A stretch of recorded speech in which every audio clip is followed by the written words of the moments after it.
It's not a holiday. I know. Upsetty. It's nothing How exciting. can December 13th not have a holiday? I don't know. I feel like every day in December should have a holiday attached to it.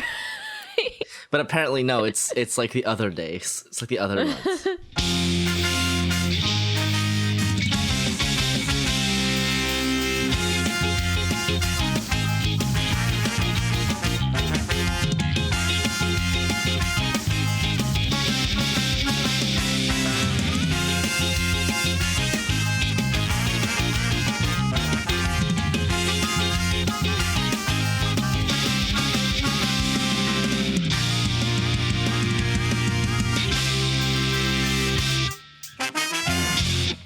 Everybody, welcome to the Adcast, a podcast for the study of modern visual culture. I'm your Tokyo Godfather, Renu. And I'm also your Tokyo Godfather, Soup. This week, AT stands for Accidental Tokyo, because we'll be talking about Tokyo Godfathers, the perfect kurisumasu movie. Yes. But before we get started, what have you been up to? Well, I don't know if you can... Sick boy. I was going to say, I don't know if you can tell, but I'm sick again. And it's mostly because everybody else is getting sick, and that just means you will get sick, unfortunately. I tried my best not to get sick, but it did end up happening. So that sucks. How many times on average per year would you say you get sick? So, I mean, if I had to think about it, like, I think I get sick like maybe 2 or 3 times a year. But for some reason, it's always during recording. I don't know why I'm always sick during recording. I feel like it's been more than 2 or 3 times this year, but I don't know. I'm sure someone could go and count how many times I've been sick in an episode. But I think it averages out to like, 2 or 3 times a year. Yeah. Usually I just get sick when everybody starts getting sick. Like when there's something going around, I'm pretty likely to catch it, which is unfortunate, but that's just how it is. But yeah, I was not feeling great today. My throat hurts and I had a headache, and so I took a bunch of medicine. I went to sleep, and then I woke up with an even worse headache, so I took some painkillers. Oh my god, you're really like being a good trooper being here. Yeah, well, I'm doing my best. I'm doing my best here, so yeah. That's a thing. I went to go see Knives Out the other day, and that was really good movie, actually. Good. I have a lot of thoughts about it, but yeah, I mean, if you wanted to do an episode on that, we could obviously do one. You would have to go see it, and we're also like kind of booked up until the end of the year. But that's something we can just like keep in our pocket. Anyway, yeah, it's directed by Rian Johnson, who is the person who directed The Last Jedi, and I mean, it's interesting because there's some mixed opinions about the movie, and not in the way that people initially thought. I don't know why we're talking about it now, other than Rian Johnson had a movie come out, and I guess that's right, the Star Wars movie is coming out this month. That's why. Okay. That makes a lot of sense. But yeah, so he directed a movie called Knives Out, which is it's a murder mystery sort of movie, kind of.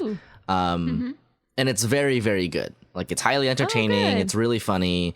The writing is very sharp. It's a very well put together mystery. Because I think a lot of times it can be hard to put together a mystery that actually like feels satisfying to experience, but oh yeah, for sure. This movie does a really good job of it, because the good thing about like a movie is, or a good thing about a mystery is like, all of the like stuff hiding in plain sight, where you like recontextualize it once you go back and you have the answer, and you're like, I love that. Yeah, and I think good. This movie does a really good job of that. It feels a lot like, a lot of people have described it as a sort of modern day telling of Clue. Oh Oh, good. That's even better. Yeah. I highly recommend watching it. It's a very good movie. Of course, I have other thoughts about it, but like Okay. you know, overall, like my impression of the movie was very, very positive. Okay, that's good.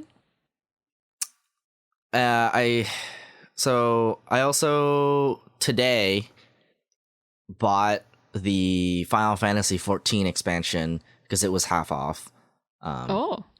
And I guess I'll start playing that now. Yeah, I was like, wait, do you play 14? I played it for a little bit back in the day. Okay. I played at some point until like level 35-ish, and then I dropped off because my friends stopped playing. Because level 35 is like when the like free trial stuff ends, so my friends basically stopped playing after that. I see. But yeah, I mean, I didn't have a lot of time to get through the beginning bits before we started recording, but you know, it's the beginning of an MMO. It's like really boring. But I get you. Yeah, but I hear all the stuff that comes later, like after.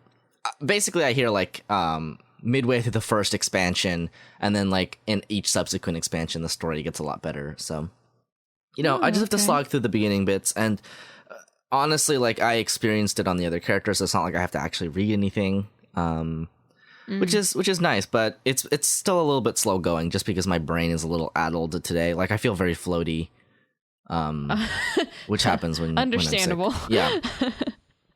Other than that, I started a Patreon for myself personally. Yeah.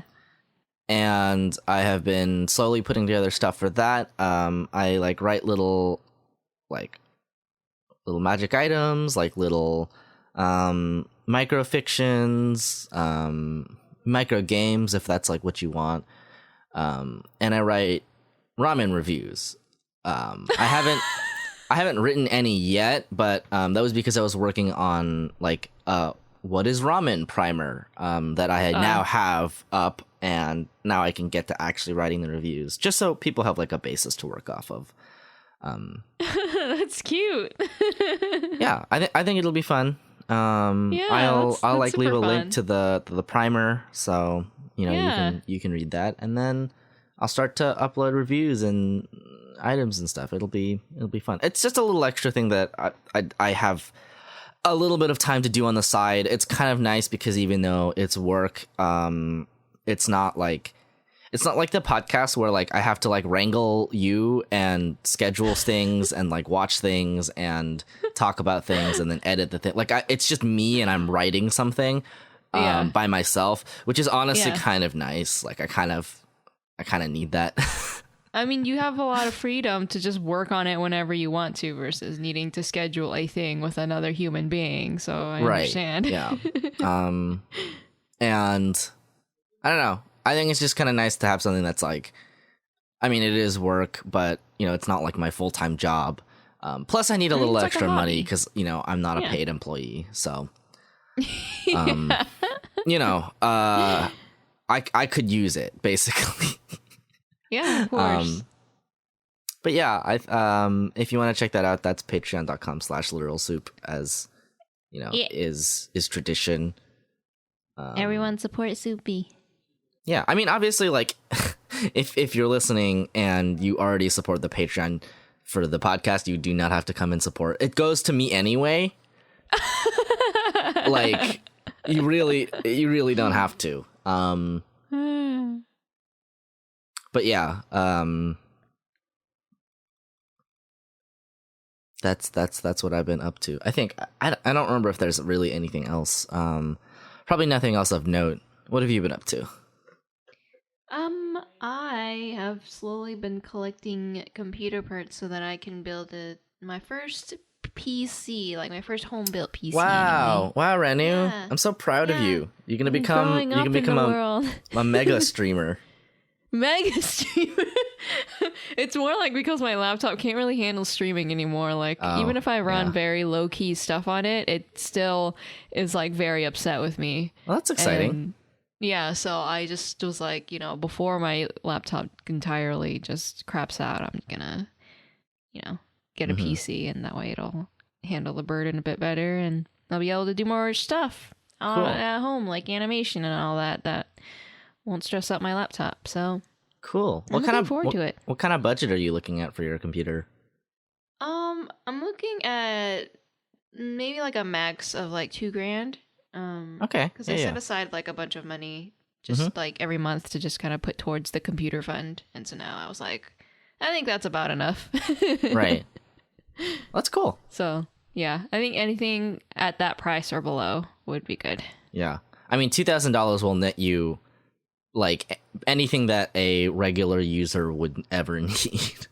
Right, exactly. And I feel like if I ever get really intense with like 3D animation or whatever, then it ought to be able to handle it pretty well. So yeah. Do you know what kind of like processor you're getting? Like they have two like big brand processors like Intel and AMD.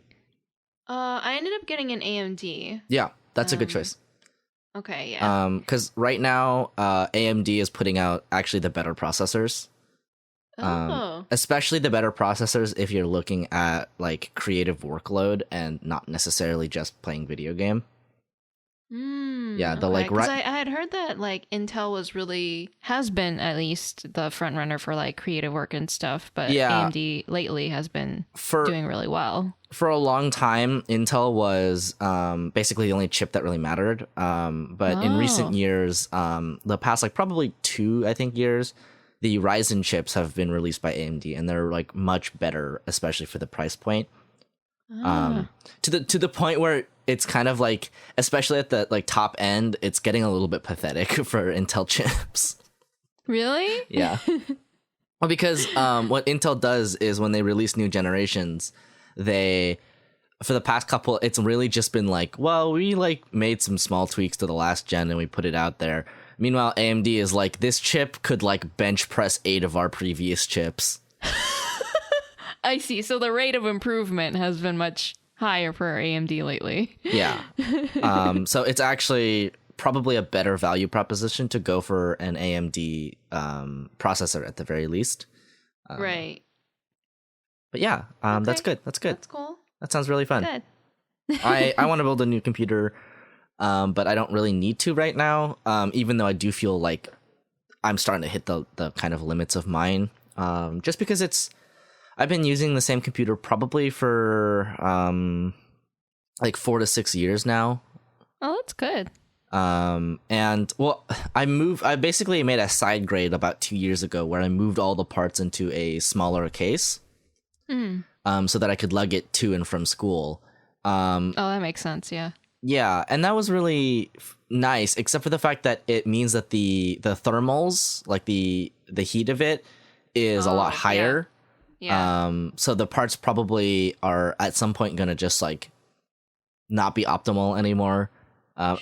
I mean, the stuff in my computer is pretty old at this point. I've gone through a lot of upgrades, but I'm still on 4th generation Intel chips. Okay.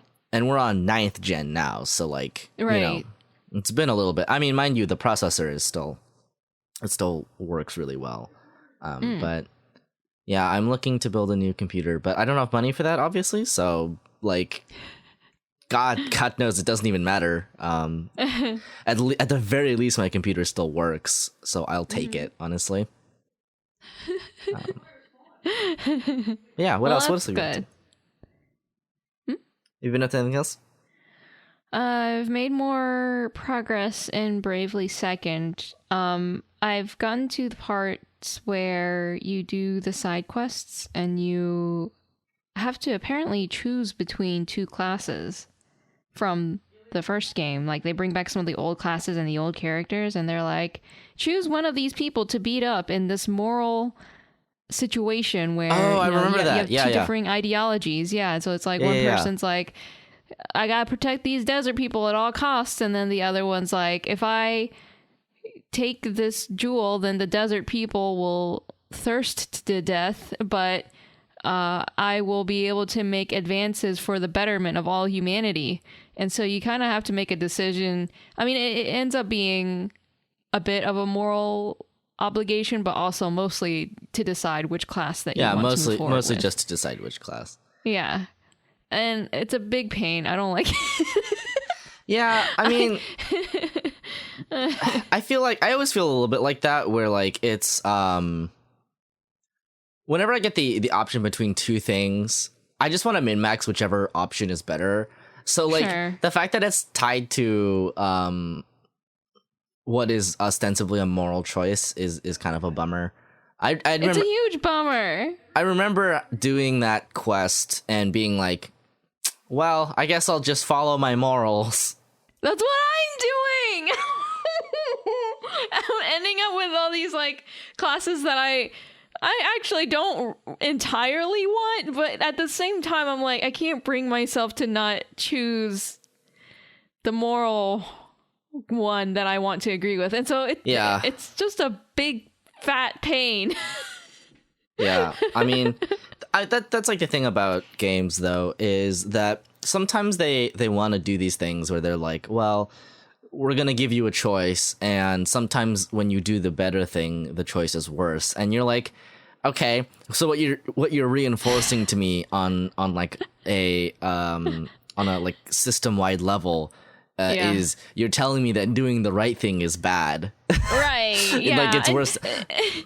I mean, it's also, I don't know. I think there are ways to do it that aren't necessarily that. Not that I think Bravely Second and Bravely Default are really that like complex of games. No. But like it still feels kind of bad, you know? It feels bad too because you get the precedent from Bravely Default that you have all of these wonderful classes to choose from. And Bravely Second has some nice new classes to choose from too. However, by bringing back some of the old classes, I get that they don't want you to have all of the previous games classes plus all the new games classes. And yet, at the same time, I'm so used to, because of the first game, having all of these classes at my disposal. And so having to choose between one or the other, I'm imagining that they give you all of them, but they only let you keep half, is maybe what they're going for this time, by having you do all these side quests. So I don't like it. I want all of them. Yeah. Oh, also, they announced Bravely Default 2 for the Switch. I saw that, yeah. I saw that they had announced a Bravely Default 2. It made me upsetty spaghetti soupy because they called it Bravely Default 2. Yeah, apparently it's because they consider Bravely Second just to be like a second part to the first game. It's stupid. What are they gonna call the second part to Bravely Default 2? Bravely Second 2. It's gonna be incredibly confusing. Oh my God. Help me. Yeah, I'm interested in it, like kind of marginally.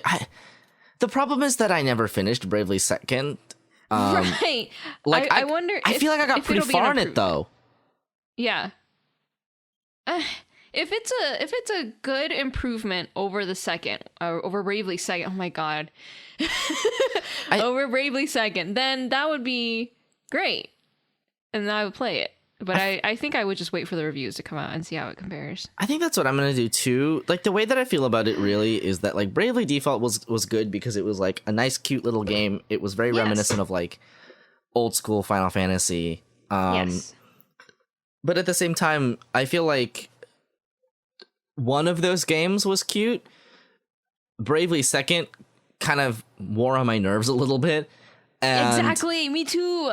And if we have Bravely Default 2 and it doesn't really make any noticeable, improvements to anything, because like, yeah, I mean, like, you're on the Switch now, you have more capability than you did on the like the 3DS line. Like, yes, if you aren't going to make any improvements to the game, and I obviously like it's tough because you can't stray too far from it either, or else it stops being like a Bravely Default game. Right, exactly. Which is, in the first place, why Bravely Default exists as a non-Final Fantasy game. Right. So, I don't know. I don't know how I feel about it necessarily. Me neither. If the writing is better, I think that might actually. I really think. Writing. Yeah, I really think if the writing and characters are better, then I will I might actually agree. play through I it. was actually really excited to see that they had an entirely new cast for your party. I was like, I love, Adia and Ring a Bell. I would have them for every game if I could. But the other characters, I just don't care. And so, if you're going to give me new characters, give me a whole new set of characters, and that's it. I'm also interested just because, like, Bravely Default had some interesting things about the, like, alternate worlds and the parallel universes, which is pretty cool. I'm kind of interested just to see what else they, like, pull out. I hope it's good. Yeah. It's, it looks like the art style overall is the same, or at least very similar. The character designs, the thief girl, or she looks like a thief-ish kind of girl. Looks like she's stepped out of Dragon Quest, which threw me for a loop. I was like, are we going in this direction, Bravely? Like, I'm gonna go watch the trailer. Hang on. Go watch it. Yeah, it's. I don't know how to feel about it. In terms of the character design, it's different at least, which is nice, I guess. But it's definitely in a more other JRPG direction versus its own direction. It feels like. I don't know. Oh my god. What is this guy? I know, the guy, right? What are any of these guys? Why do they look like that? The blonde girl looks like she's like, okay, yeah. She's like the Agnes of the group, mayhaps. And then there's serious looking boy who looks like he might be a pirate or something. I don't know. I can't tell. And then there's this namby-pamby. Yeah, what the fuck? Scarf. He looks like he stepped out of Final Fantasy 15. I don't understand. Okay. Well, these could have looked better. They look a little bit too much like claymation dolls. Yeah. Well, I won't hold out hope for that. But anyway, that was interesting. Yeah. Well, it's developed by Claytech Works, if that has anything to do with the clay look. I don't know. Isn't that the studio that did the original Bravely Default? Yeah. Yeah. I don't know. I don't know. I don't know. If the story is better, maybe I'll pay attention. But yeah, I'm not holding out hope necessarily, because, like, I don't know. I feel like there's a reason we kind of stopped having, like, these classic JRPGs. Do you know what I mean?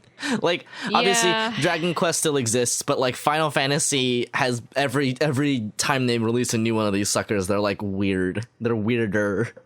It's like, because you had like every 13 game, I think there were 3 of those suckers, and that was like a whole thing. And then you had like 14, which was the MMO. And then you had 15, where it's like just 4 dudes being guys in a car, and you play Monster Hunter sometimes, I guess. So, like, you know what I mean? Like, Final Fantasy games are getting weirder. Not that they were ever like I don't want to discredit Final Fantasy. It's been weird for a long time. Like, obviously the plot of Final Fantasy 7 and 8 and 9 are like, they're not necessarily classic standard. They're not Dragon Quest is what I'm saying. Like, Dragon Quest is the exact same every single time, which is what people like about it. But it's also what people don't like about it. And I feel like while it's nice to have like these like small kind of games like Bravely Default or I Am Setsuna, etc. Like, I always feel, I don't know. I always feel like whenever I play these games, a part of me is just kind of like sad. Really?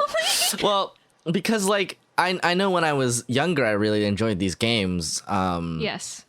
But as someone who's older now, it takes a lot more work to get me kind of invested and immersed in in these spaces. It's a lot harder for me to kind of project onto what are essentially like, I don't know, they're like bare bones worlds, really. Like there's not a lot of NPCs. They don't really have any variation in dialogue. There's never enough meat to it in the writing portion that like it just kind of leave feeling unsatisfied. Like I'm just like, I want more, but not in the sense that I want to play another game of this. I just want what exists to have been more, you know? I understand that. And I feel like too that this series, at least the Bravely series, is a little marketed more towards a younger audience, definitely, than maybe say Final Fantasy, which definitely has more complex worlds and plots going on. So that might contribute to it, but also it's meant to be a lighter playing experience, you know, not as much, I don't know, yeah, I think that's big fair. dramas. I think that's fair. Even though it does deal with the end of the world, you know. Yeah. You got like chibi characters running around, so yeah. I just think generally it's just never like going to, I don't know. I feel like I never really feel satisfied with JRPGs anymore, even though I really want to. I might enjoy. What about Persona? Because Persona is JRPG. Well, yeah, but like the thing about Persona is that it's one of the JRPGs that I really like because it is so in depth and because there's so much like writing meat to it. Obviously, some of it is a little bit redundant, some of it is a little bit slow, but because it's half a visual novel, like there's an adequate amount of like fanfare given. And obviously, I kind of have problems with Persona still. Like I think Persona games could still be a lot tighter. And I think that there's a lot of filler. And I think that like they have to stop being afraid of character development outside of social links, because if you max out someone's social link pretty early, they just don't change for the rest of the game, which is kind of a bummer. Yeah, it's terrible. And then you're like, I don't have any reason to interact with you anymore. Yeah, exactly. I'm just gonna ignore you and go do other stuff. So if there was some way to get around that, I would like it to. I mean, I think the problem is that like I fundamentally just want something different from fantasy games than I used to. Like, yeah, the feeling that I want to have evoked is so different from what it is. And to be honest, the thing that has gotten me the closest to feeling that way in recent memory is actually Pokemon Sword and Shield. Like the camping feature that you can do in the game, and like the wild area, it actually makes it feel a lot more like what I want out of a JRPG, where like you set up camp and you get to like sit around a fire and heal up and have like a good time with your JRPG party. Like that's really the kind of thing I want. Like I want the game to feel less like, you know, I'm following the story to its conclusion, and more like I am on an adventure and I am on a journey, you know? Yeah. And in that sense, sense though, like it's interesting because what I want is, and this is kind of funny, but it's really what I want is a return to what fantasy stories used to be about. Like obviously, if you watch something like, you know, The Lord of the Rings, what people remember about The Lord of the Rings is, you know, all of the dramatic stuff that happens, like, oh, we're fighting Sauron and we're hiding from like, the ring wraiths and you know, there's the like the battle of the whatever. It's been a long time since I've watched Lord of the Rings, but like, you know, it's like the battle of whatever, and there's like armies showing up, and you're like, whoa, cool. But like, also, if you go back and you like read them, a lot of it, especially if you read like The Hobbit and compare it to the movies, like it's a lot of just journeying and walking and eating food and like hanging out with I your love bros. that. Like when I remember The Lord of the Rings, I feel like in equal parts the super epic moments, but also the really nice little you know, party member moments, basically, when the characters are just like interacting with each other. They're just trekking across the world. Well, essentially. the thing that's like, the thing about fantasy stories to me is that they never really capture that aspect very well. To be fair, it's a very hard ask to do.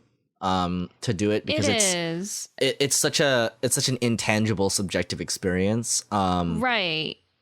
But like the thing is like the aspects of like camping out, like making camp and like sharing stories and like interacting. Like I want more character interaction, but these stories never have enough between the characters themselves, except for like in like cutscenes or whatever, where they like, you know, maybe talk to each other. But this is a big problem I had. Yeah. That honestly, I think one of the games that felt less like this was the Tales series, because I was just gonna bring them up. Because they have those like extra scenes that you can watch if you want to, and it's like just this little like interaction between the party members, and that makes it feel so much more like a party. You know, I still remember like playing through Tales of Symphonia and having like a great time. It's cute. It's kind of, and I like that it's optional, because it's like, well, if you're just the person that wants to get through the game, you're not gonna want to look at all this extra stuff, because it's a lot of extra time to sit there and watch these. They're not even like well, I don't know if they are now. They might be now, but back then they weren't voiced. And so all you would see was these characters and their portraits kind of bouncing around in these boxes, and then you'd read the dialogue on the bottom. But it was like really cute moments, and the writing in Tales is there's a lot of it. Yeah, I think Tales games are one of the best in terms of like what I want from a JRPG. Yeah, I like what was it? Final Fantasy IX had something similar to that too, where you had the private actions, and then so you would just hit the select button if a little like a side cutscene was happening, and then it would like kind of like move you to that part of whatever's happening, and then you'd see two characters who generally aren't the protagonists kind of just interacting in some kind of cute way, or like, you know, just extra character development. And I loved that. It made Final Fantasy IX like one of my favorite games in the series, because the characters felt so strong, you know. I agree with you that that's probably my favorite aspect of JRPGs, is just seeing the characters be able to interact with each other in a meaningful way. So I wish that more RPGs focused on it. Like, it's really what separates, like, you know, having characters, like human characters, as opposed to like just having a team of Pokemon. Like, do you know what I mean? Like, Pokemon are people too. They're characters too, Soupy. I mean, I know. But like, yeah, I feel like, and weirdly enough, one of the games that I think does this really well is Darkest Dungeon, where even though it's like a very small moment, one of the kind of key mechanics of it is in longer dungeons, you set up camp and everybody has like camp skills that they can use, and they like share little bits of dialogue. And even though like they're not personalized characters, really, like you can change their color scheme in their name and that's about it.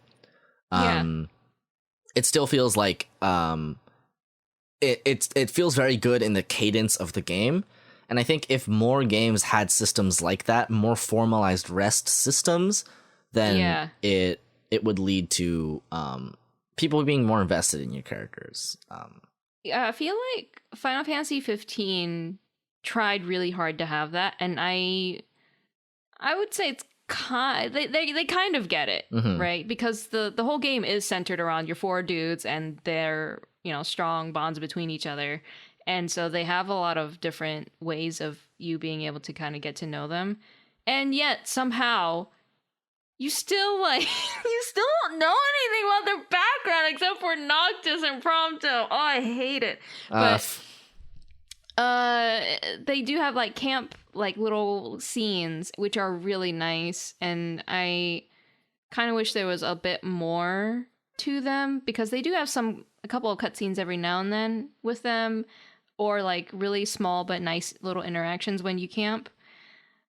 But like, because the game was like so unpolished and some of the stuff was just so hollow, that like it could have been really good if they had just tightened it up more and been able to refine it more instead of just keeping it in development hell. I think we should move on. We should. We've been talking a lot about RPGs. Yeah, before the whole episode becomes about RPGs. Which doesn't really have much to do with what we're talking about today. But, almost nothing, yeah. Yeah. I mean, one of the best things about what we're talking about today is the character interaction. I mean, yes. That is indeed true. Okay. Let's talk about Tokyo Godfathers. So Tokyo Godfathers is an anime movie released in 2003, directed by Satoshi Kon and co-written by Kon and Keiko Nobumoto, who was the head scriptwriter of Cowboy Bebop and the creator of Wolf's Rain. Both very good. It follows 3 homeless people who find a baby on Christmas and their journey to try and get it back to its mother. So, if you don't know, Satoshi Kon is probably one of the most famous and like most well-regarded anime directors of all fucking time. Like, it is actually no joke how amazingly impactful he was on the industry for only, and I had to look this up, and he only worked for about 10 years, really. Wow. Like, he worked for 10 years, and then he died of terminal pancreatic cancer. And in that time, he has left such an unforgettable mark on the industry. Everybody has, like, I swear, I think everybody has heard of, you know, Paranoia Agent, Perfect Blue, Paprika, Millennium Actress, or if you haven't, you've probably seen a scene from one of those movies or shows that has shown up shot for shot in American cinema. Yep. Yeah. I will link a video about the way that Satoshi Kon directs, but we'll talk about that later. But yeah, he's really well known for like being this incredible director, very sharp writer, and like it is just mind-boggling how much he achieved in only 10 years. But yeah, let's talk about the Tokyo Godfathers. So the plot of it is that there are 3 homeless people. One is just like a drunk dude.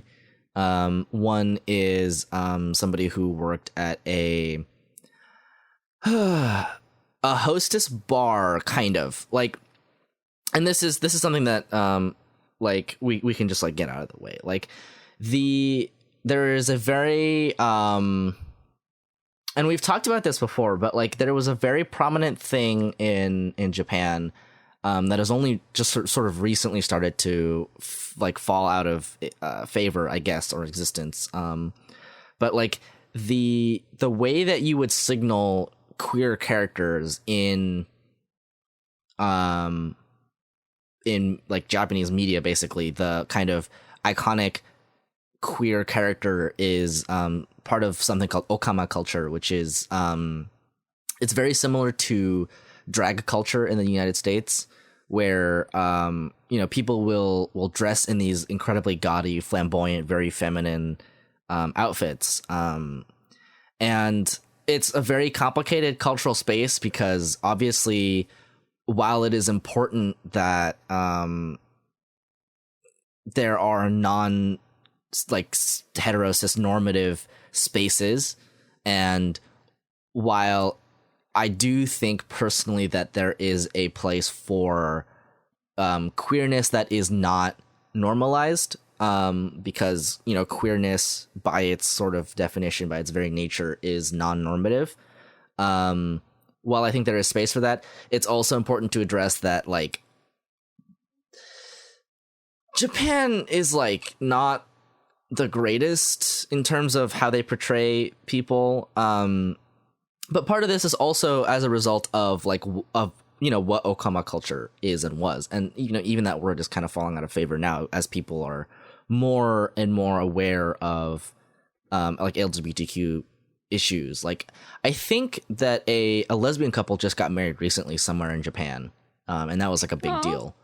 But like, yeah, so it's, I don't know, because it's such a complicated space, but in many ways it has the exact same problematic notations that drag culture does in the United States, where, you know, it is the progenitor of a lot of, LGBTQ movement for social rights and acceptance, while at the same time being a space that can be damaging to the people that it's trying to help. So we've kind of put that out there. So one of the characters works at one of these like Okama bars, or worked at, and so obviously like it's a very complicated space, because I don't think it's like, she's not meant to necessarily be funny by way of her gender nonconformity, but at the same time, some of them are as a result of, I guess you could say, like a lot of it's none of it is ever like somebody makes like a homophobic joke or a transphobic joke and then like people are supposed to laugh. It's always like this person is just kind of ridiculous, and their physical comedy is elevated by the fact that the way that they are presenting themselves and the way that they are being perceived, there's kind of this disconnect between. But yeah, so there's obviously like that's a big part of it. So if you have any obviously like sensitivities to that, it is completely okay to not be comfortable with that and to not watch this movie. Sure. Yeah. I do love this movie a lot, but yeah. I love this movie a lot too. I think because it never like makes a specific jab like at Okama culture in terms of like making them the butt of the joke kind of thing. Right. I think it handles it relatively well. Like, well, it's like you said, the character, her personality is so funny. Like, she's hilarious, and she always is like trying to add levity to the situation, even at her own detriment. That I feel like it's wholesome in a way, the way that she's always trying to just, get everyone moving, get everyone going, I mean, I will say it is important to also acknowledge that it's probably the most like sensitive portrayal of someone coming from, Okama culture that exists really, especially in 2003. Like, the thing is that it is like Okama culture was one of the only spaces that was like socially kind of cognizant, like people were socially cognizant that it was like a thing that existed, but it was mostly played for laughs, whereas it's really not here. She's just as much one of these characters as any of the other two who are cis. And then like on top of that, the bar that she worked at is shown to ultimately be her home, and the people there are ultimately shown to be like welcoming and caring, and like they're so sweet. I got emotional. Yeah, I think it's really important to acknowledge that this portrayal is on some level definitely problematic, but at the same time is probably the most sensitive that it will ever get on that subject. Yeah, I agree. Yeah, but yeah, I mean, it's obviously like this movie was made almost 17 years ago, so like attitudes about non-normative attraction and identity are few and far between. So yeah, if that would put you off, obviously it's okay not to watch it, but like it's probably the best that it has ever been. And honestly, like there are some characters that are treated much like worse in other pieces. Like I think that I kind of wish that there was some more catharsis in that respect, but I think the scene at the kind of like when they go back to the bar is more about that. Like I think the catharsis does not have to happen in the found family that they have necessarily, just because the movie is so like tightly wrapped as is that it'd be difficult to put it in. But anyway, so yeah, you have Hana, who is the sort of mother figure in this group, and then you have Miyuki, who is a 16-year-old runaway child who ran away because she stabbed her dad after after their cat disappeared, basically. So they had a really bad fight essentially, and it seemed like Miyuki kind of just, maybe there was like a lot of tension going on and just kind of snapped at that moment. Mm-hmm. And then Gin is the alcoholic dad figure. Yep. So yeah, the movie follows them trying to get this baby that they find in the trash back to wherever its family is. And yeah, that's the plot of it. It happens on Christmas. That's why it's a Christmas movie, even though by the end of it, it's not Christmas anymore. It takes place over like 5 days. Yeah. But yeah, very, very good movie. The animation of it is, God, can we just talk about the animation? Because like, my gosh, dude. Like, holy Jesus, we just don't make them like this anymore. No. Like, for all of the, you know, kind of technological advancements we've made and all of the really beautiful stuff coming out, you know, like the new Pokemon anime that has this like really fluid, beautiful style, and like stuff like Promare, which was obviously like just Gainax flexing, or trigger flexing as hard as possible. You know, like all that sort of stuff is good, but like there's something, and I will say this is, to be fair, very rooted in Satoshi Kon himself, but like we sort of lost Satoshi Kon's style when he died. And if you watch these movies, you'll kind of understand what I mean. Like his style of art is very like not anime in a sense. As far as anything cannot be anime. It's like not what people traditionally think of as when they think of anime. It's very grounded in reality. People look very like realistic and they look kind of weird sometimes. The fluidity of the animation, and it's done by Studio Madhouse. Studio Madhouse collaborated with Satoshi Kon to make pretty much everything that he did, and it's probably like some of their best work, honestly. Like, anytime they worked with Kon, it just turned out amazing. Things move with like this perfect fluidity. Like there's very little like, I think even if you just like stop the frames themselves, they look good. Yes. And the expressions of the characters are just like, they're so good. Oh my God, the expressions. I legitimately am trying to think of an anime that does the range of emotions that Tokyo Godfathers pulls off like better, and I blank. Nothing. Like, yeah, it's wonderful. Like from like just Miyuki alone. Like in the beginning scenes, I was like, oh, I am won over.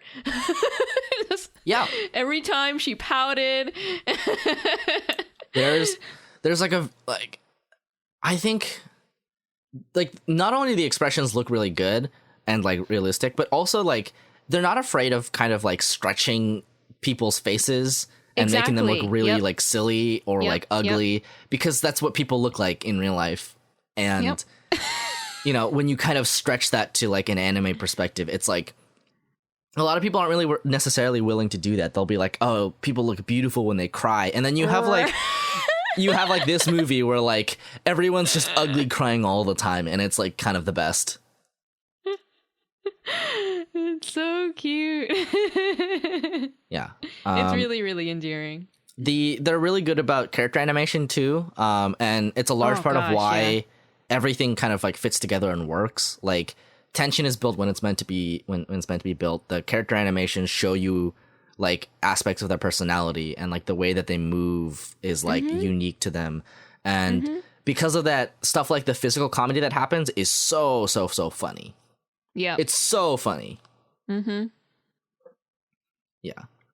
I don't know. Yeah. I think like I was thinking this when I was watching the movie, which we happened to watch together this time.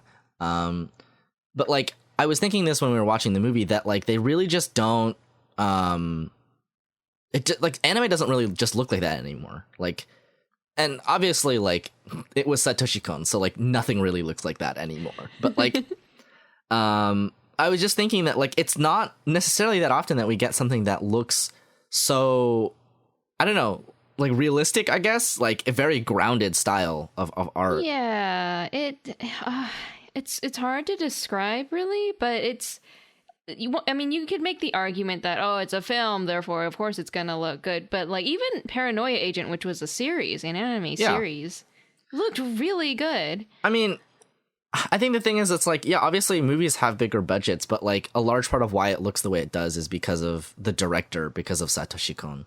Yeah. Yeah. I feel like a lot of series that go in this sort of direction kind of end up losing their audience a bit, because I feel like, especially even now, like anime watchers expect a certain very like big-eyed style, you know what I mean? Yeah, that very well, that very moe style or whatever. The thing is, like, it is important to note though that like there is kind of a marked line between anime movies, as one understands anime movies, and you know, anything by Satoshi Kon. Because Satoshi Kon was basically just making movies, period. They just happened to have been animated, right? Yeah. And like it's kind of like that weird space where anime exists both as a medium and as a genre, where you know, like there's stuff that is anime movies, like Promare is an anime movie, right? Yes. Yes. Something like even something like Sword of the Stranger is an anime movie, right? Whereas Paranoia Agent, or like not Paranoia Agent, because that one is a series, but like Perfect Blue, Paprika, Millennium Actress are movies. And the thing about them specifically is that like Satoshi Kon was such a good director that it really like showed up in his cinema. And yeah, the way that he edited, and this is the video that I'll link. It's a pretty famous video. It's by Every Frame a Painting, which I fucking adore. But it talks about Satoshi Kon editing Space and Time, and how oftentimes he would like he gave an interview about movies basically, and he was like, Satoshi Kon, mind you, is like he said, I never want to do live action because I edit too fast for live action. Like I can convey a lot of information with very few frames in animation, and it's true. And the video goes and talks about like, you know, these scenes where like things happen, and I think it's so interesting because like we don't really necessarily think about editing as part of the movie making process, but it's arguably the most important part of the process. And the fact that in Tokyo Godfathers, like the movie takes place over 5 days, but you never really feel that because it just kind of cuts out all the stuff that doesn't really matter. Yeah. Like there is like when they find the baby and Miyuki looks down and she sees the key, and then, you know, a movie would just like show her taking the key, but this one doesn't. It just kind of skips later, and then at some point in the future she's like, and then they just skip from that point to the locker that they've already opened. So like, you know, it is true that Satoshi Kon basically edits in a way that is like impossible to replicate in live action. Not that people haven't tried. Like obviously stuff like Inception is incredibly inspired by his work. Like Inception is basically just Paprika. It is. Yes, many people have been able to compare it to Paprika. It's because accurately. It basically is. Like there's a scene that's shot for shot from Paprika. Yeah, exactly. So, you know, it's kind of funny because like nobody really ever thinks about how influential anime is in Western media, but like boy, oh, they should. Because like some of the best television that's come out of like America has been inspired by anime, and some of the best like God knows, you know, the show that's airing right now, The Mandalorian, right? It is basically and this is kind of a weird point of cultural exchange, but it's basically a samurai movie but because by way of being a Western. So it's a Western movie, but Western movies take from samurai movies because samurai movies took from Western movies. It's kind of weird, but who knows? It's very strange. But like it's basically yeah, like one of my friends basically put it where he said this series is basically like a Western version of Lone Wolf and Cub. Oh. Yeah. Which in the English release was called Shogun Assassin for some reason. I don't really know why. I think it's because they like accused him of assassinating the Shogun or something. I don't know. It's been a long time since I've watched it, but yeah, like it's Satoshi Kon is probably one of the most influential directors of the century. I mean, we're only about 20 years into it, so I guess that's a bold claim to make, but like at least of the decade, like the decade from 2000 to 2010, like in that time Satoshi Kon has like basically just changed the game, and he's still far and away ahead of anybody else who's come after him. And it's kind of tragic that we only got 10 years of him being able to do work. But like in those 10 years, God, he's put out some great stuff. We have the same birthday.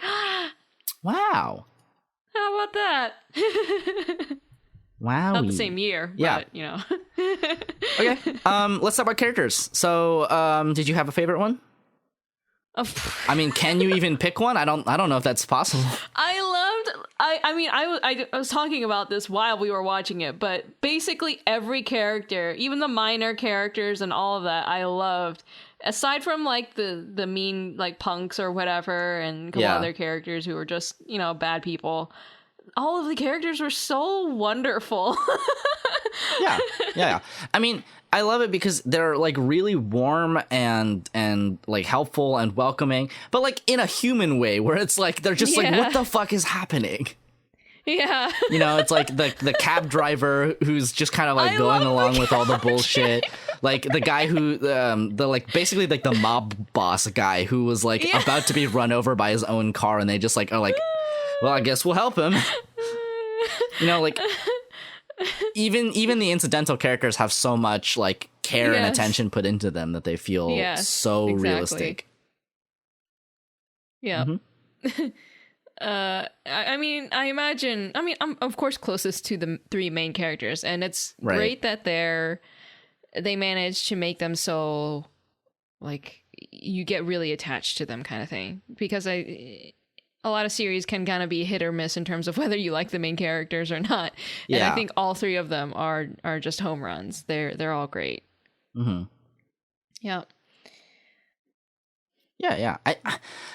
Like the thing about it is that I really appreciate like strong writing, right? Yeah. And the fact that all the characters have so much going on, and when you watch them, like so much of that is conveyed visually or subtextually. Like there's obviously a lot of stuff that, you know, we're shown, like the scene where Miyuki is like has stabbed her father, right? You know, that sort of stuff, like obviously we get to see that, but like a lot of the characterization is so like incidental in a way that's really, really good. You know, like they're just having a conversation, and you know, the conversation that Gin has about like why he's able to like take care of a baby is like, yeah, my wife and my kids died because I got scammed, and then it turns out he's just been fucking lying, and you know, like all that kind of stuff is like it builds up this idea of what these characters are like without ever having to just like say it out loud. You know, you've Gin, who's like unreliable and super flaky, like he's just the dad that disappeared, but at the same time, you know, you can tell that he's genuinely trying to do his best, and that he just kind of is really, really actually just down on his luck, even though, like, you know, he can be kind of a jackass sometimes. He's still trying his best. Yeah, like he obviously genuinely cares, but he does have his own hangups, and you kind of learn to just Yeah. accept him as he is, in the sense of like you want him to do better so that he can, overcome his guilt, overcome, whatever it is that's holding him back, and because you know that he's gonna do right by other people eventually when he can, stop being so hard on himself. Yeah, and like I think similarly, both the other characters are pretty strongly like that, Yeah. I do like how well-meaning all three of them are. Yeah, well, that's the thing that's so striking about this movie, but also the other movies that Satoshi Kon has done, is that all the characters feel so utterly and hopelessly sincere about like their circumstances. Like there's a genuine, real warmth in the characterization of these characters. And in a lot of ways, it feels like what Kon felt about people, about these people who are just ultimately trying to do their best. And obviously, like, this is the probably the lightest thing that he's ever done. Everything else is quite intense. But like, there is like an amount of genuine sincerity. Like, it feels like they're being true to themselves when they do things. And I kind of like, even when like weird stuff or bad stuff is happening, they're just like, this movie is wild. Like, let's get this out. Like, the movie is fucking wild. So much shit happens in this movie.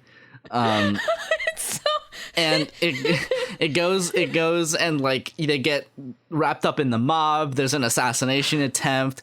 Like, I love how wildly unpredictable Kon's works are in general, but this one was just like at every turn I did not know what was going to happen next. Yeah.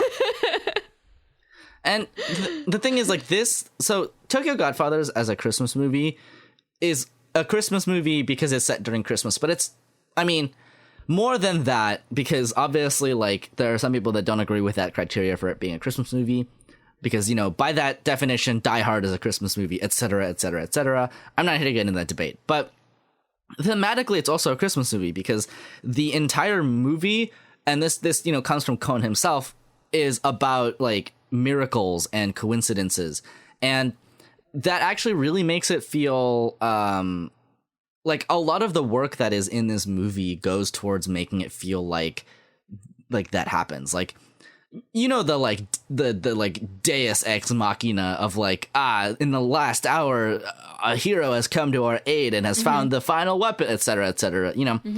That kind of stuff can feel kind of cheap and clumsy when it's done in a narrative, but the reason it feels so like fine here is because of many different reasons, but like there's so many of them. Like, the movie is jam-packed with so many, like, Chekhov's guns, with so many coincidences and miracles that happen, that it feels like it works out in the end. Like, you have, like, all of these really interconnected things. Like, you have this baby that goes missing, and they, like, learn about, like, all the, like, house stuff that happened. They learn about this, like, they're... Hana is in the car listening to a radio broadcast following after where Miyuki went, and they're listening to this broadcast about how a young girl was kidnapped by a man with a child, and it's like all of these things that happen, they make the space of the movie feel so connected to itself. Like, it's such a tightly woven thing. It's like so dense with information that it feels consistent, even though all of the stuff that's happening is so utterly batshit out of left field. Like, there's absolutely no reason why this movie should feel as satisfying as it does, except it does. Because, like, there's like a scene where Gin is in the hospital and he's like in the background is like they're reading off winning lottery numbers, and then like at the end of the movie like a pile like falls out onto the ground, and then like the like tickets spill out, and like one of them is the winning number, and this just keeps happening. It's so layered with narrative that like by the end it's like this perfectly encapsulated ball of yarn. And I think in a lot of ways that that this is like what makes open world games kind of feel better, because the main problem that I have with many open world games is that there are oftentimes very big maps with very little in between, and that very little in between has very little to do with each other. Like the reason why, for instance, Yakuza might be the best open world game ever is because it's so fucking jam-packed with stuff that, and a lot of it is even like related to some of the other stuff, that it makes a coherent space, like it makes a coherent fictional space. Yes. That a lot of places, a lot of games cannot create, and a lot of movies cannot create, that Tokyo Godfather does. It just does it. It's like, it really makes it feel like a space that people live in, that people are connected in. And, that's what a lot of his work was about, right? Yeah. It's about like how are you connected as people?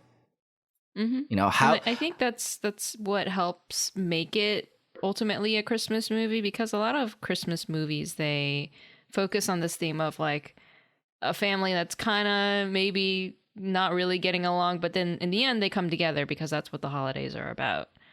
And this movie is all about that. It's about reconnecting bonds that fell apart, or establishing new ones, or strengthening the ones that you already have.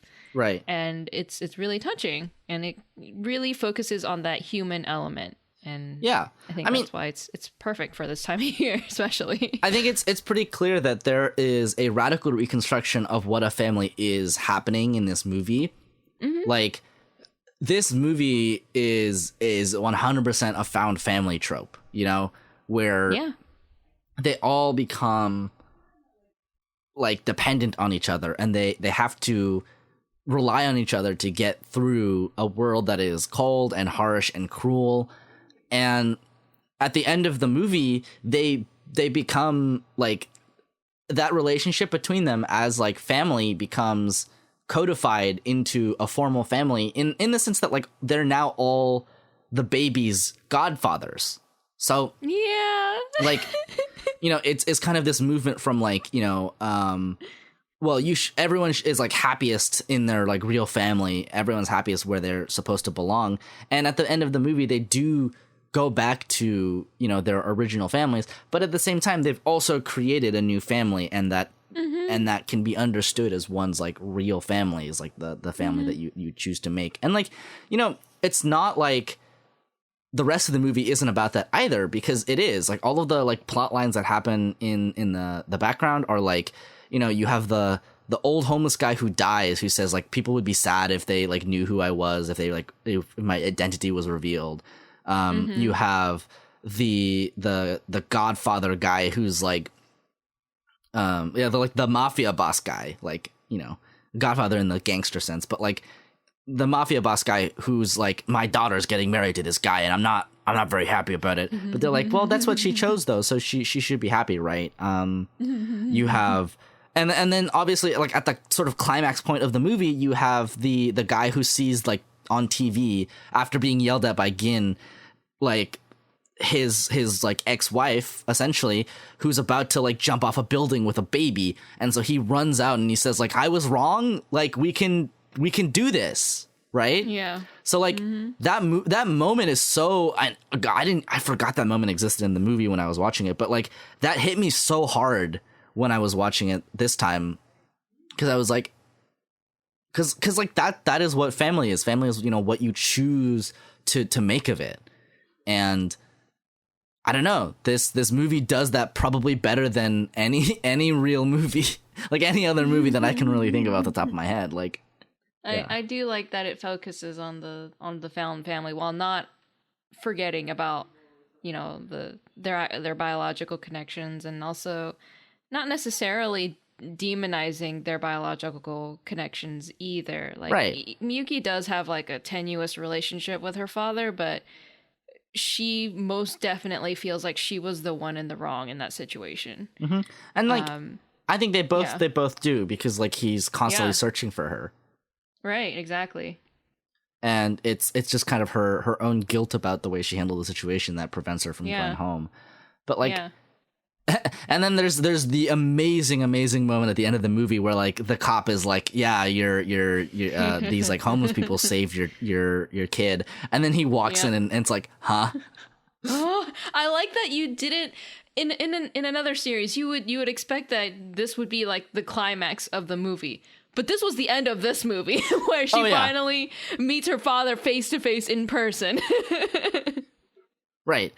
And that's all you need to know. And then the movie ends. And the movie ends. And I love that about his work, that it's so tightly written that he takes into account like how much your imagination would be able to carry the rest of the story. Yeah. Like he doesn't need to do anything else aside from that, just because you know what it's going to do. And like this is the thing, right? A lot of people are very confused about media sometimes because they don't really dig into their own feelings about it, especially when something has a quote unquote ambiguous ending, where if you read it thematically, you will know what the like probable ending is anyway. Like what the conclusion should be anyway. You know, movies like Annihilation and Inception, you know, if you kind of read the thematics of it, you realize either you will find the true ending, quote unquote, because as far as there is a true ending, quote unquote. Yeah.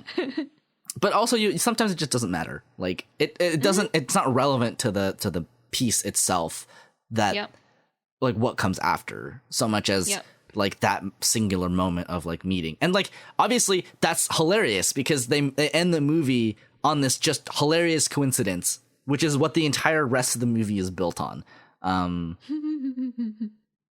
But yeah, the thing is the movie is so dense with information because, and going back to that Every Frame a Painting video, there's like there's that scene that he analyzes where it's about the like between Gin and the other like old homeless guy, where he like closes his eyes or like he like, you know, takes a drink and he like kind of like and then you see this shot outside where the windmills like stop spinning, and then he closes his eyes, but it turns out he's alive, so the windmills start spinning again. But then the second time it happens, they don't do another cut shot, but you know, like he walks outside and the windmills have stopped spinning, and it's like that's the kind of stuff that like conveys information to you without you having to like, you know, say it out loud, you know? Like the visual storytelling is so good in Satoshi Kon works. And I mean, I don't know how many times I gotta say this, but it's important for anime to have like visual storytelling and visual meaning, because that's the point of the medium. It's a visual medium. It's a visual medium. Yeah. I mean, I don't think everything necessarily has to be like that, because some stuff just does swing by on like kind of just solid, funny writing and whatever. But like a lot of information is conveyed visually, and as people, you accept a lot of information visually. Like the reason Konosuba is so funny, aside from the fact that the writing is like sharp and the voice acting is really good, is because the actual visual physical comedy of it is so funny. And it's done really well too. But like that's the kind of thing where like, you know, this movie has so much in it that like is conveyed visually. Sometimes even subconsciously, like, you know, a lot of information comes very fast, but you're able to keep up with it because you just don't need that much information. Like if you cut out all of the non-important parts, your brain will fill in the rest. Yep. Also, that last scene is like that last scene in the climax is really good, where like they're just like trying to keep each other from like falling off the building, and then Hana jumps off to like catch the baby and then like clings on, but then there's this like final shining moment where like a huge fucking like literally a gust of wind that is impossibly powerful just comes out of nowhere and like lofts her, and like the light is shining down perfectly, and it's like such a good representation of like what the rest of the movie is about, where like there is a miracle happening. There is a like this absolutely no way this could happen coincidence that's happening, but like it doesn't feel like it is, you know, cheap. Like the thing is that this goes against what most people traditionally think of as good like writing, because people traditionally think of good writing as, you know, coincidences should only make your characters' lives worse. They should only complicate them. But in Tokyo Godfathers, it does both. It complicates them, but that's also the same reason why other things can start to happen. Like they're so multifaceted in the way that they work. You know, you have the guy that they happen to save from being run over by a car because they were just taking grave offerings because they were hungry. They were just from yeah, exactly. They were taking food and trying to find like diapers and whatnot for and food for the baby.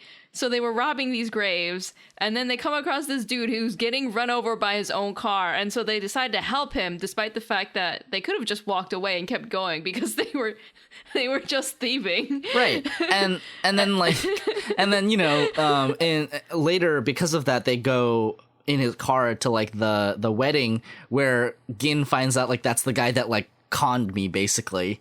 Yeah. But then they find out more information about the mom, the baby's mom. Before anything can happen, though, somebody tries to assassinate the guy, and he jumps in front. Like, they're really like this entire movie is built on this sequence of hilarious coincidences. Oh God, and it's amazing. It's so great. It's great, and also like he has such a good understanding of like how the audience's reactions would be to these kinds of things just happening, right? Like it's like, oh, it's convenient that this thing or that thing happened, but there's also these random elements just unacknowledged. They just happen, like the couple that gets run over by that freaking truck or whatever. Yeah, in the beginning, in the opening credits. Yeah, and there's so many moments like that just kind of like you're like, what the frick is happening? I think to that point, though, it's important to realize that the reason that it feels like consistent is because it establishes a pattern in the beginning of the movie where like this baby is basically like bulletproof. Like whatever luck has been blessed upon this child is protecting her and everyone around her from being like hit by cars and like buildings and like water and stuff. So like it establishes it in the first like 10 seconds of the movie, right? And then after that it continues throughout the movie, and it's like, you know, and Hana like comments on it. She says like this child must be loved by God, and and it really does feel like that. Like it feels like this is the most like this is the most like religious, non-religious movie. Yes. Because it establishes so strongly this presence of a divine hand, while at the same time never actually saying anything about that. Like obviously right. Hana like prays and believes in Jesus. She goes to church, but like, you know, it's not like something that people really talk about. And it's not really like what the movie's about. But at the same time, it's what it feels like it's about, because there's so much stuff that happens that is pure and utter coincidence. Like the fact that they run into the same taxi driver again, and they just like kind of rope him into more stuff. I felt so bad for him. He crashed his car at the end, and that was it. You don't get to see him again. Yeah, like you see, like you know. Miyuki and Hana are like giving the child to the lady who stole her, while at the same time Gin is talking to the husband of the guy of the lady. So like, you know, it's that kind of stuff where it's like, even when they're apart, you know, thematically they're together, they're working together. And like, Jesus Christ, this movie is so absolutely buck wild. I promise you, you're not ready for whatever happens at like the latter half of it. the pacing is so good. Like, even with the random elements, I feel like the random elements help to kind of gauge your expectations of, like, in a sense of, like, anything goes. Mm-hmm. So, like, you see that truck thing that crashes into that couple. Later on, you see an ambulance crash into a convenience store, right, while the homeless people are getting harassed.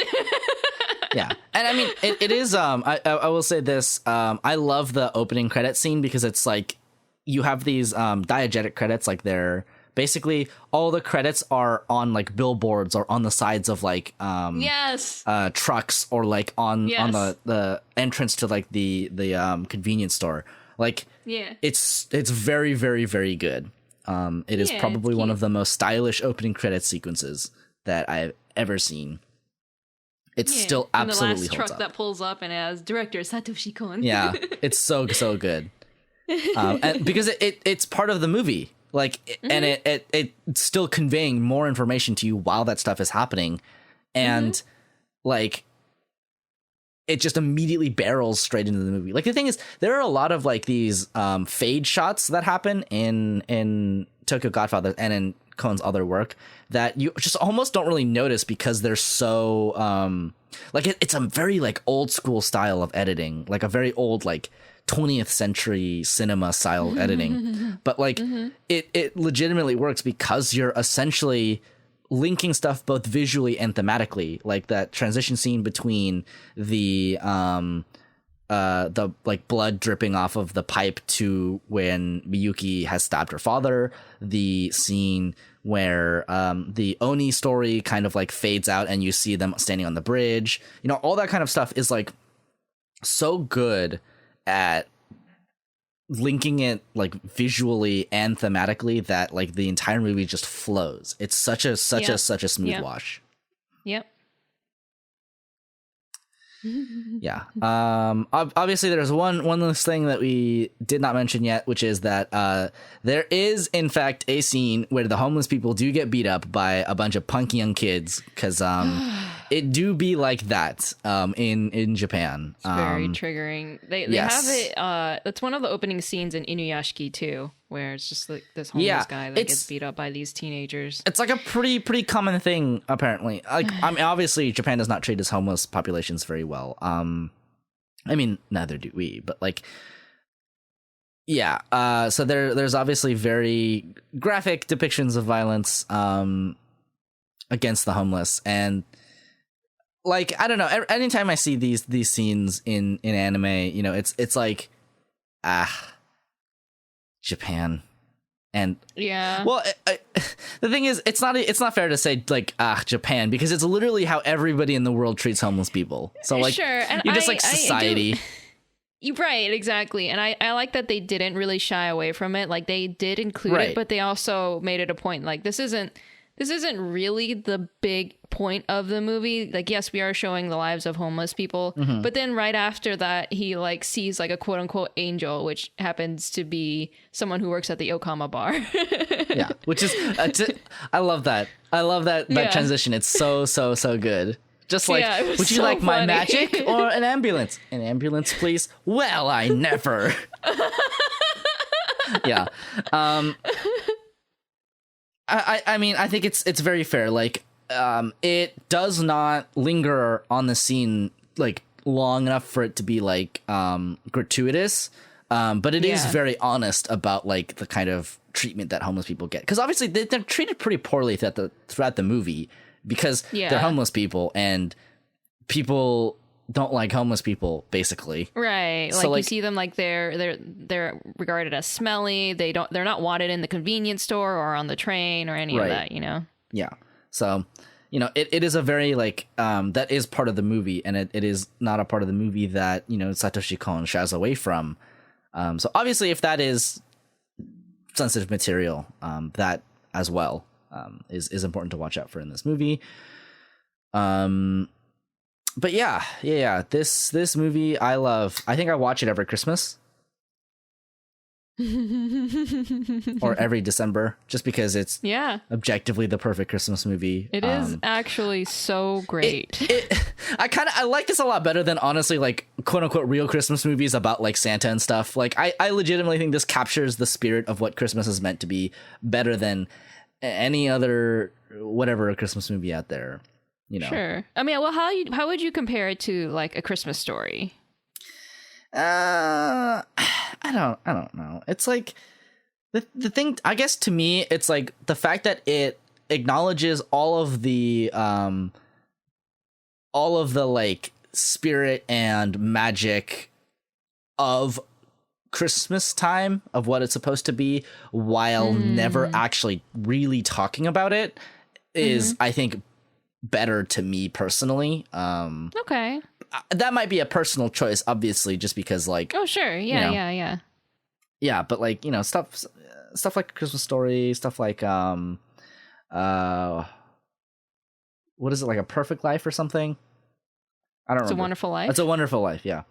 I don't know. I just like this better. It might be because I like anime better, but, like, I think that it might be because you weeb. Yeah, it might be because I'm a weeb. But I also think it's just, like, probably one of the best, like, put together oh no, yeah, it's actually wonderful. Yeah, and it's like the only comedy that Satoshi Kon ever did, and it's fucking hilarious. It's raucously funny. So good, like the comedy, like every joke, I was just like, oh my god, this is so funny. Like I'm so used to watching, you know, his other stuff like Paranoia Agent and Paprika, and then this, and then there was this.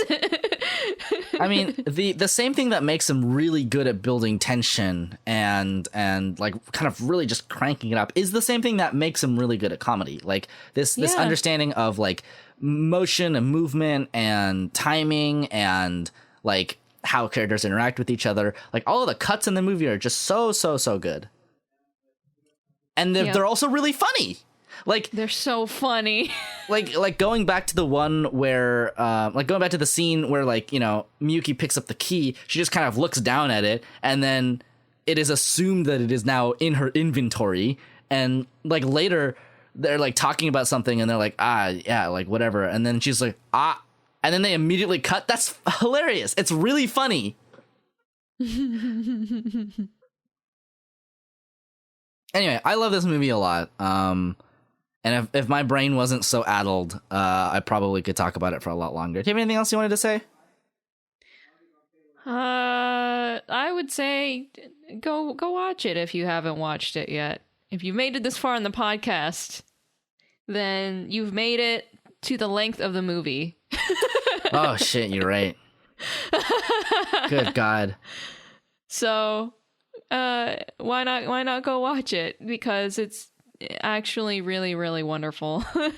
I love the heck out of it, and I hope to watch it again and be able to experience all this lovely Christmas or holiday spirited joy and togetherness and whatnot, because it's actually so fun to watch. It doesn't even feel like an hour and 30 minutes because like they pack so much in, and yet because the pacing is so smooth and I don't know, just it's really eventful. You just keep watching and you're like, oh, it's over.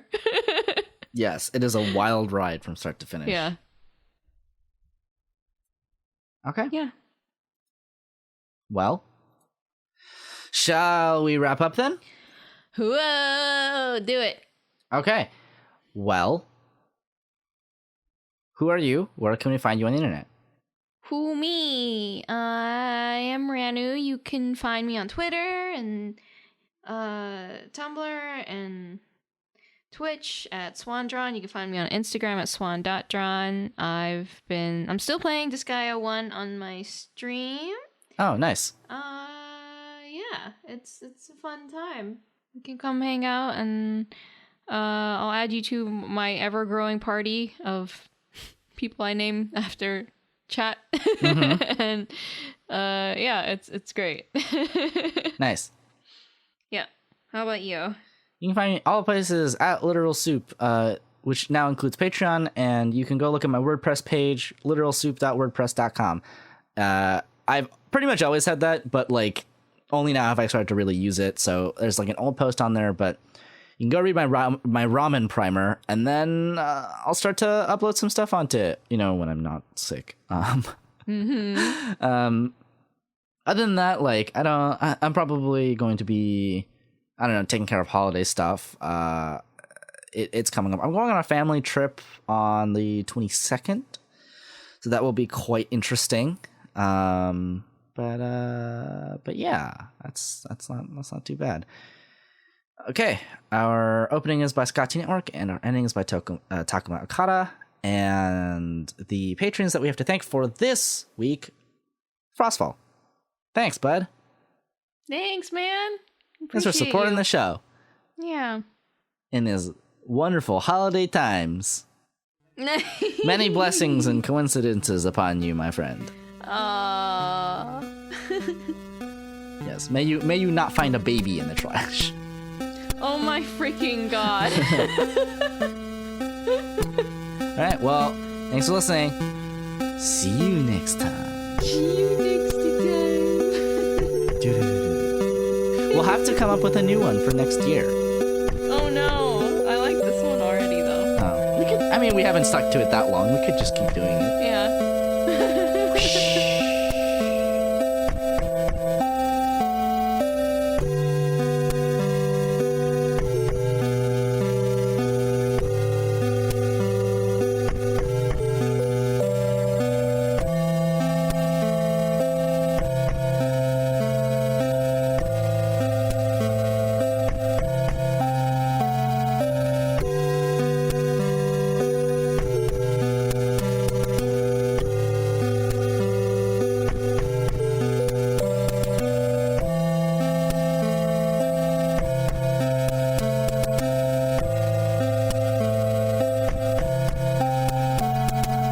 Sayonara. また明日ね。